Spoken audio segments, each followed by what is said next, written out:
ഞാൻ ലൈക്ക് എൻ്റെ ഉപ്പ മരണപ്പെട്ടതിന് ശേഷമാണ് കാരണം എനിക്ക് ഇനി ലൈക്ക് ഞാനേ ഉള്ളൂ എനിക്കിനി പറയാൻ എൻ്റെ കാര്യങ്ങൾ പറയാൻ ഒരു പേടി ഉണ്ടായിരുന്ന ഒരു വ്യക്തി ഉപ്പയായിരുന്നു.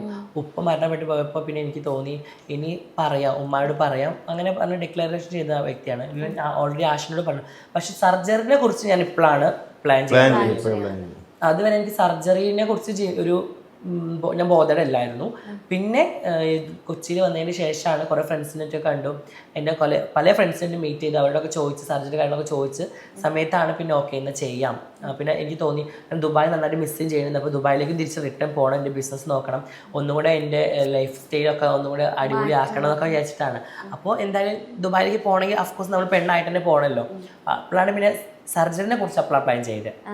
അപ്പം ഉമ്മയോട് പറയുന്ന ആ ഒരു മൊമെന്റ് ഉണ്ടല്ലോ, എന്താണ് ഉമ്മയുടെ റിയാക്ഷൻ? ഉമ്മ പറഞ്ഞത് അഫ്കോഴ്സ് എല്ലാം സാധാരണ അമ്മമാരൊക്കെ പറഞ്ഞ പോലെ, പ്രത്യേകിച്ച് ഞങ്ങൾ മലപ്പുറം അല്ലേ, ഇതൊന്നും പറ്റൂല, കുടുംബക്കാരെന്തെങ്കിലും പറയും, നാട്ടുകാർ പറയും, എനിക്ക് പ്രശ്നമൊന്നുമില്ല, നമുക്ക് വേദനയിൽ ഹോസ്പിറ്റലിൽ പോയി നോക്കാം, കാണിക്കാം, ഇതൊക്കെ മാറും, നീ ആൺകുട്ടികളുടെ കൂടെ നടന്നാൽ മതി, കളിച്ചാൽ മതി, ഫുട്ബോൾ കളിക്കാനും ജിമ്മിലൊക്കെ പോയാൽ മതി, ഒക്കെ റെഡി ആവുന്ന അങ്ങനെ തന്നെ സാധാരണ അമ്മമാർ പറഞ്ഞ പോലെ തന്നെയാണ് പറഞ്ഞത്, എല്ലാവരും ലൈഫിലുള്ള പോലെ തന്നെ.